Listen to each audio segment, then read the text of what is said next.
Hey there, how are you today? My name is Dana Damara, and you have landed on Astrocast. This is your full moon lunar eclipse in Taurus report. All right, this is the big one. It's a doozy. My invitation to you is to get something to write with and write on and take some notes, especially if you have any planets near or around Taurus or Scorpio. Keep in mind, every now and again, I'll say this at the beginning of the recording just to remind you, you know, what I offer you in these reports is a generalization of what's going on in the cosmos. Okay. So I give you this energy report on what's happening.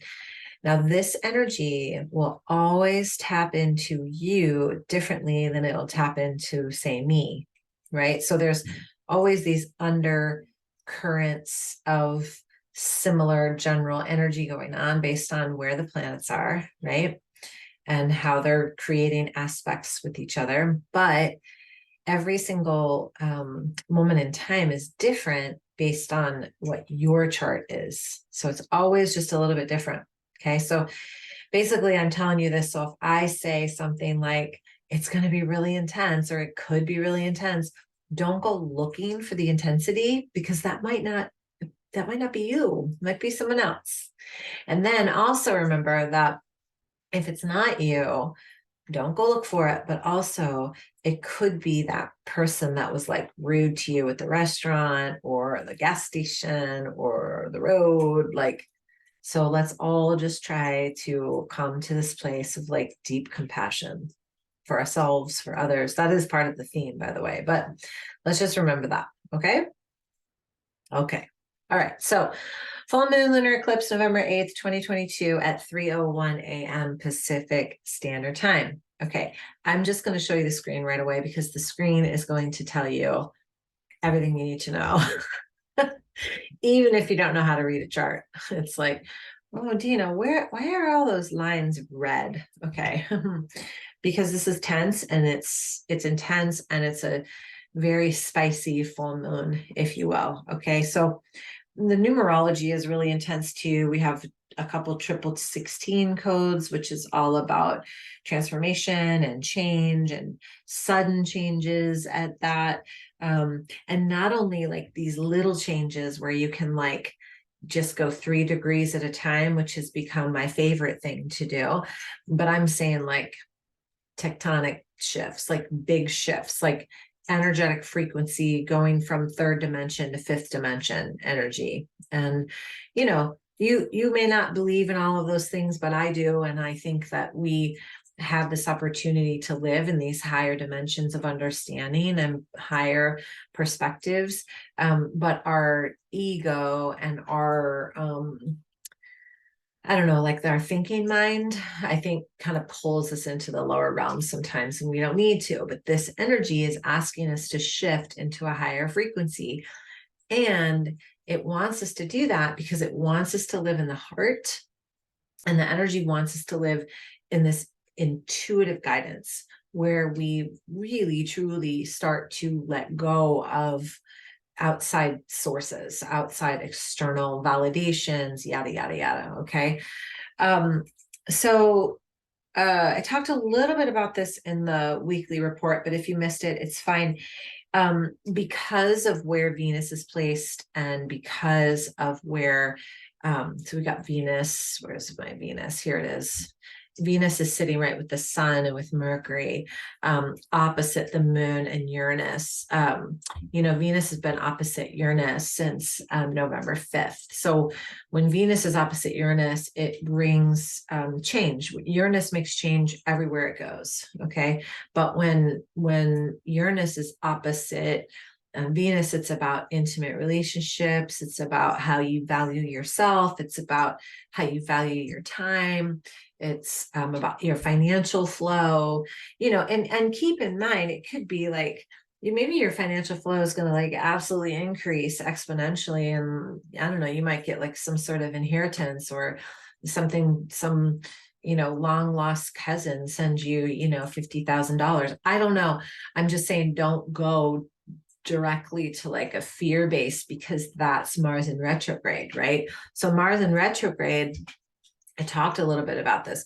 Mars in retrograde is about not only about understanding your fears, but really trying to overcome them, and not by always busting through them, but understanding where they're even coming from in the first place. Okay. Okay, so now I'm going to go ahead and share my screen again, make sure it's still up there. Perfect. Okay, so I have Uranus and the moon highlighted up there. Also important to note that we've got a north node up there now, right? So we just had a south node solar eclipse. Okay, so when we had our new moon solar eclipse, south node was down here by the sun. Okay, now we have a lunar eclipse. So now we have this north node. We have this north node eclipse. Okay. So when we're talking about eclipses, now we're talking about something in the future. All right. When we talk about solar eclipses or even lunar eclipses with the south node, it's about the past. It's about letting go. It's about purging. Well, the solar eclipse was pretty chill, if you ask me. I mean, for me, it was chill. For some people, they were like, what WTF is going on? What is happening? Okay. Now that we have this lunar eclipse in the north node, it's going to hopefully make sense of things. Like you might notice something and you're like, oh, that's why that happened. Now I get it. But case in point, you've got Uranus, the moon, and the north node all sitting there in Taurus. And not only is Uranus sitting next to the moon, but it's in an exact conjunction with the moon, like exact conjunction with the moon. Okay. So this is really asking you to tune into your higher frequencies, to listen to your intuition, to follow divine inspiration, to expect the unexpected. There's absolutely opportunities for massive shifting in relationship, especially because this is all opposite Venus, in the way you make money. Wait, let me retract that. You don't make money. In the way you create financial flow to come to you, in what you value. Like something 6 months ago, the same instance could happen. And you now might be like, okay, that is no, I can't even spend my time doing that, right? Not like you didn't know any better before, but you've just up leveled your value. Okay. And the big thing you want to do with this energy is to adapt to these changes, to not resist them, to not fight them, to not say, well, how could this be? Why should I do this? Whatever. It is actually to allow yourself to transcend them and adapt to what's happening. Okay. So because the Uranus is sitting with the moon and the north node, it also means that it's opposite the sun. And if you look down here, we have the sun and Mercury and Venus all sitting there in Scorpio. That's freaking huge. Okay. And all these red lines, that's intensity. That's just what that is. So triple conjunction with Mercury, Venus, and the Sun, all in Scorpio. This is so powerful. This is about purging. This is letting go. This is allowing yourself to rebirth. This is, and all of this is happening because the universe wants you to feel empowered from the moment before, empowered in your own self, and Venus just wants you to live your highest potential. Venus is like, just live in love, forget about the rest. So, this is slightly uncomfortable, could be uncomfortable. It could feel personal. It could be deep. It could be profound. And then it could not. Remember what I said, don't look for it. Okay. But this is intense energy. It's like no joke energy here. Okay. And remember what Taurus rules, right? Let's go back to the moon for a minute. So Taurus rules pleasure. Taurus rules are what we want in life, our home, our health, our hearth, and Taurus is also a little, I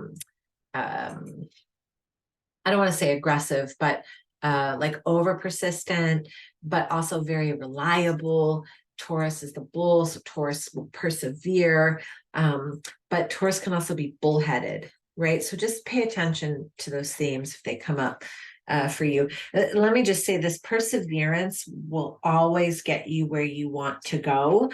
But let's just go back for a moment and remember Mars retrograde. You want to make sure that you're going where you really want to go, right? Like no point in being persistent and persevere through something that is your ego. Now it's your ego drive, and at some point in time, that shit's going to blow up. And you don't want that. Okay. Well, maybe you do. Maybe your soul needs to learn the lesson again. I'm kind of over that. So I'm moving a little slower in my life lately. Anyways, so here's our little theme again. I have a couple more things I want to share with you. So Venus is opposite the moon. Venus actually rules Taurus, so it's opposite its loving sign.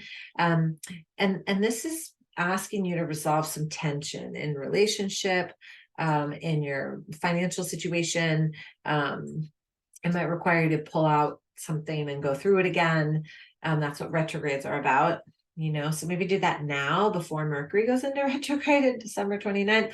But it's because we want, again, that sense of empowerment, a sense of inner peace, contentment, really taking yourself step by step through these pieces of you that are asking for more value, more, gosh, I don't like to say more, just a higher frequency, right? Like a higher frequency. We want to be able to see things from a higher perspective, not a better perspective, a higher perspective, right? Remember, when we move up the chakras, the energy is dense, dense, dense. And then when we get to the heart, the energy starts to become lighter. So that's what I'm talking about. Venus wants you to be in this place where you can see things from this higher perspective, and you can see that this is going to sound silly, but you can see that everything is love, and you don't have to like fiddle around with some thing that like doesn't even make a darn bit of difference anymore, Okay, so so funny when I hear myself say, because like I'm asking you to respond. I do that in classes too, Sun and Moon create a T-square with Saturn. Here's Saturn. Saturn is still in Aquarius. Can't wait for Saturn to move out of Aquarius, but it's not happening yet. It's at 18 degrees. So it's a 2-degree orbit there between the sun and the moon and Uranus, right? So there's that Uranus square to Saturn. It's not exact. It was exact in October. So now they won't make that square again, but close enough to make a difference. When Saturn creates a T-square to the sun and the moon, they're all in fixed signs, by the way. That's a very hard aspect. It's like a very, I'm going to hold you to the line. I'm going to hold you to what you said. I'm going to make you, own up to your responsibility, take accountability for whatever you did, said, whatever, right? So this is really about taking responsibility and taking a pause and looking at where you're going, and then creating boundaries for yourself that support you in getting the things complete that you want to complete in this life, right? So many times I think we're pulled in so many different directions, but dang, when we just have that opportunity to slow down, hone in on our resources and our goals and our motivation, we throw in a little meditation, forget it. Like we're unstoppable. We're in alignment with source. But what do? We get all distracted by something someone said or something someone, posted. It's the weirdest thing. Like every now and again, just think back to what it was like, if you can, before we had cell phones, and how truly at that time it was easy to stay focused, right? I want you to go back to that feeling of, okay, I'm going to stay focused on this thing, this goal, whatever intention, and then allow yourself to, hand it over. At the same time, let go of the things that have been distracting you. But Saturn's going to hold you to your destiny. Saturn's going to be like, okay, girl or guy, you are going the wrong freaking path. We're going this way. Get this way. Or Saturn's going to reward you because you've been paying attention. Okay. So just know it's a really powerful energy right now. That Saturn is a really powerful energy. Be really vigilant. I mentioned this in the beginning about choosing those higher frequencies, right?